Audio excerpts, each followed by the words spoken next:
IAS clip को subscribe कीजिए और स्मार्ट प्रिपरेशन करना सीखिए। Let's start. मैं बात करूं यूपीएससी एग्जाम के लिए, तो आपने हिंदी मीडियम का बैकग्राउंड होने के बाद में आपने इंग्लिश सीखा, उसके बाद में आप इंग्लिश मीडियम से आए। वो डिसीजन आपने क्यों लिया, क्यों आप हिंदी की तरफ ना गए? सबसे पहले तो मैं यूपीएससी के बारे में बता दूं कि मेरे दिमाग में कैसे आया। हाँ जी। तो मुझे जब तक मैं आईसीआर का एग्ज़ाम दिया था मुझे नहीं पता था कलेक्टर कंडक्टर में क्या फ़र्क होता है। और एक दिन सर जैसे कि हमारे मनरेगा चलते हैं वहाँ पे, तो गवर्नमेंट की तरफ से 200-220 रुपये सब के आते हैं, तो वो उनको मिलने चाहिए। पर वहाँ पर जो लोग पोल्स हैं उनको देख करके उन्हें 60-70-80 रुपये मिलते हैं। 220 की जगह सिर्फ 60 रुपये मिल रहे हैं। हाँ, अब भी यही मिल रहा है सर। तो उसके बाद फिर अगर कोई पानी पिलाता है मनरेगा में तो उसको 20 रुपये एक्स्ट्रा मिलने हैं। बाकियों के अगर 60 आ रहे हैं तो आपके 80 आएंगे, बाकियों के 70 तो आपके 90 आएंगे। ठीक है। तो मेरी माताजी की एक दिन उसमें ड्यूटी लग गई, तो उन्होंने 14 दिन की होती है सर वो, 14 दिन काम करना होता है, फिर छुट्टी होती है, फिर 14 दिन। तो 14 दिन के उन्होंने पैसे काउंट किए तो वो सेम ही थे सर, 70-80 के हिसाब से पैसे थे, वो 20 रुपये एक्स्ट्रा नहीं मिले थे। ठीक है। तो वो रो रहे थे, मैं क्या हुआ, तो वो मेरे गले लग के रोने लग गए कि हमें देख तू इतनी मेहनत करते हैं, उसके बाद कम से कम मेरे 20 रुपये तो दे देते हैं, कम से कम मुझे 100 रुपये दे देते मेरे। और सब मार होती है तो सबको बुरा तो फील होता ही है। तो मैं वहाँ चला गया सर कि मेरा दोस्त ही है वहाँ लगा हुआ, उससे बात करेंगे, अपने तो पैसे आ जाने हैं। तो वहाँ पे मैं गया, वहाँ पर मैंने बात की, सेक्रेटरी कलरक और जो नाम नहीं लूँगा उस पर्टिकुलर बंदे का, वो बैठे थे वहाँ पे। तो मैंने कहा यार कम से कम ये 20 रुपये दे देते हैं, मुझे तो हमें भी पता है अखबारों में भी आ रही है कि 200 रुपये आ रहे हैं, 220 आ रहे हैं। तो उन्होंने कई इधर समझाया कि पॉपुलेशन ज़्यादा है, डिस्ट्रीब्यूशन करना पड़ता है, ये वो। मैंने कहा कोई दिक्कत नहीं है, आप कर रहे हो पर रजिस्टर तो दिखा दो, थोड़ा रिकॉर्ड तसल्ली हो जाएगी। सही तो है। सीधा ही उठ के बोले ज़्यादा कलेक्टर मत बन हम पे। मुझे नहीं पता था सर कलेक्टर क्या होता है, मैं सोचा कंडक्टर कलेक्टर एक ही होता है, उस टाइम तक भी यही था। मैं घर आ गया मायूस होकर के, बेइज्जती करवा करके अपनी। फिर उसके बाद एक दिन कॉलेज में रैगिंग चल रहा था हमारा, फर्स्ट ईयर की बात है। रवि शर्मा बोस थे, कई सीनियर बैठे थे। रैगिंग और ट्रीट एक ही बात होती है, वो कुछ खिलाते हैं साथ में मारते हैं आपको। तो उसमें वो पूछ रहे थे कि किसको क्या बनना है। कोई बोला एग्रीकल्चर सुपरवाइज़र बनूंगा, कोई बोला मैं कंपनी में जाऊंगा, किसी के पापा की कंपनी थी, कोई पोस्ट ग्रेजुएशन का बोला। मेरा ये था कि मेरे को ग्रेजुएशन तो करना है, आगे तो मेरे पास है नहीं इतना पैसा, तो वो आगे अपॉर्चुनिटी क्या है ये तो बता दो इसमें। तो मैंने सर से कहा सर मुझे आइडिया नहीं है क्या बनना है, अब बता दो क्या अपॉर्चुनिटी है, मैं बन जाऊँगा। तो उसके बाद उन्होंने कहा कि सब पहले तो हंसे सर जोर से, फिर वो कहा कि आईएएस बन जाएगा, वो टोंट वाला। तो मुझे लगा भी कोई सुपरवाइजर की तरह पेपर होता होगा, 1-2 पेपर, मैं बन जाऊंगा सर, बता दो इसमें। ठीक है। 1 पेपर है कि 2? हाँ। तो वो हंसने लग गए, बोले इतना बता दिया, देख लेना पहले फिर बोलना। तो मैं रूम पे गया, वो ठीक आईएएस याद रह गया सर वर्ड। हाँ। फिर मैंने एक सुमंत भैया दिल्ली रहते थे, उनको फ़ोन किया। तो शुरू में तो उन्होंने भी कहा अभी यूपीएससी यार, थोड़ा एसएससी कुछ एग्रीकल्चर में देख लेते हैं। ठीक है। मैंने कहा नहीं आप बताओ, मैं कर लूँगा, कोई दिक्कत नहीं है। तो उन्होंने 2-3 चैनल भेजे मेरे को यूट्यूब पे। ठीक है। वहाँ से मैंने देखा, फिर मैंने एक टॉप पर टॉक देखना स्टार्ट किया। उसमें उन्होंने बुकलेट्स लिखाई, मैं लिखता गया। मैंने सर शुरू के 6 महीने टॉप पर टॉक देखे हैं कोई। तो एक टॉप पर टॉक में आया कि आईएएस मतलब कलेक्टर। फिर वो मुझे हिट हुआ कि मेरे को बोला था यार कलेक्टर मैं तो बन, वो बन के अगर मैं जस्टिस कर सकता हूँ मैं पक्का बनूंगा। हाँ, उस दिन मैंने सर अपना बुकलेट सारा डिसाइड कर लिया कि मुझे क्या पढ़ना है। तो मेरे पास बुकलेट्स के पैसे नहीं थे, यूट्यूब से मैं वीडियो देखता, कॉपी में लिख देता। मैंने आदि लक्ष्मीकांत ऐसे लिख देते। अच्छा। तो इस तरह का था वो दौर। फिर जब आपने कहा कि हिंदी मीडियम से इंग्लिश में कैसे है, तो मैंने सर शुरू में हिंदी में किया था थोड़ा दिन, 2-3 महीने तो कम से कम था। ठीक है। फिर यूट्यूब पे आने लगता है ना हिंदी मीडियम का रिजल्ट नहीं आ रहा, इस तरह की शॉर्ट्स आने लग गया आगे। हाँ। मैं यार देख लेते हैं ऐसा है क्या। देखा तो सर सही भी था कि रिजल्ट इतना नहीं आ रहा था। अब 1000 बंदों में से अगर 40-50 आ रहे हैं तो रेशियो कम है। तो मैंने आईलेट्स में कोचिंग भी किया था, मुझे लगा यार इंग्लिश से कर लेते हैं। तो शुरुआत में धक्का किया इंग्लिश के साथ।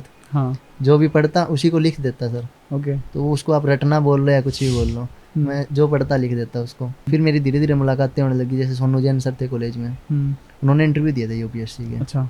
तो उन्होंने समझाया कि कैसे क्या पढ़ना है, क्या नहीं पढ़ना, उन्होंने पूरा सपोर्ट किया।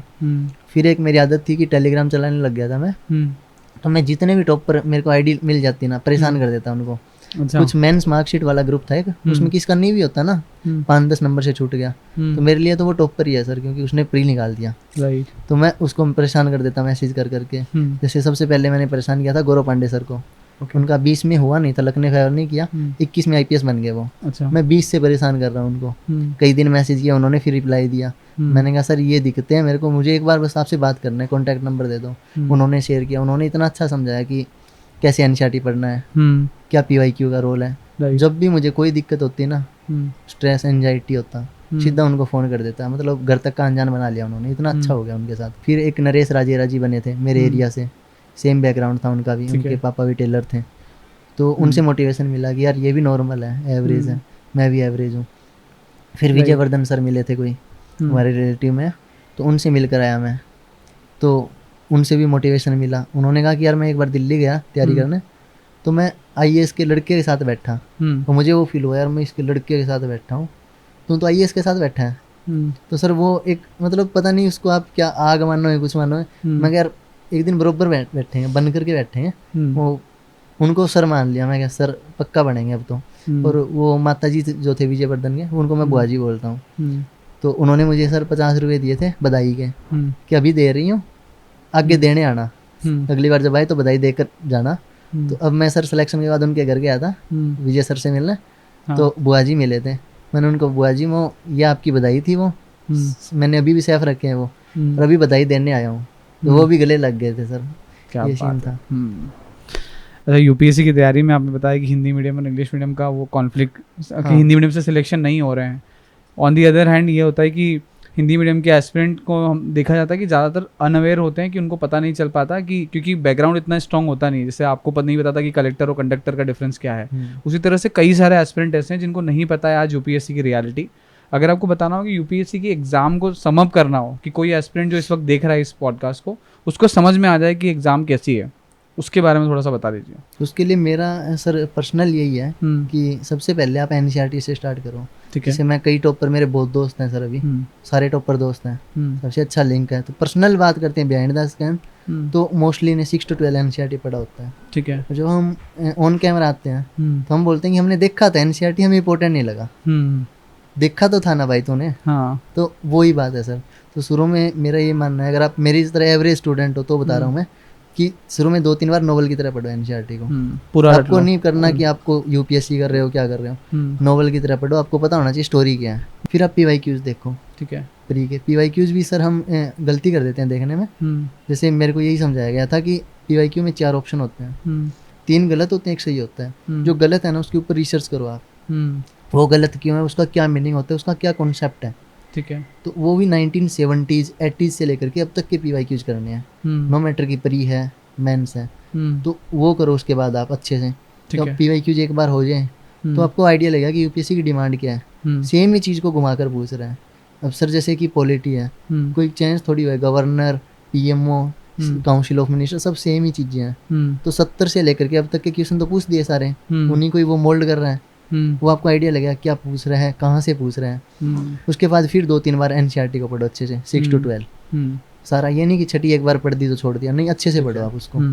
फिर PYQs करो, फिर एक बार और करो। ऐसे 8 से 10 रिवीजन अगर आपने NCERT के कर लिए, PYQs कर लिए, तो आपका प्री कभी नहीं रुकेगा सर। 30 to 35 क्वेश्चन तो डायरेक्ट आपको वो मिलेंगे जो आपको NCERT से होंगे, आप डायरेक्ट कर सकते हो। उसके बाद आना है सर स्टैंडर्ड बुकलेट्स पे, सब सब्जेक्ट की एक।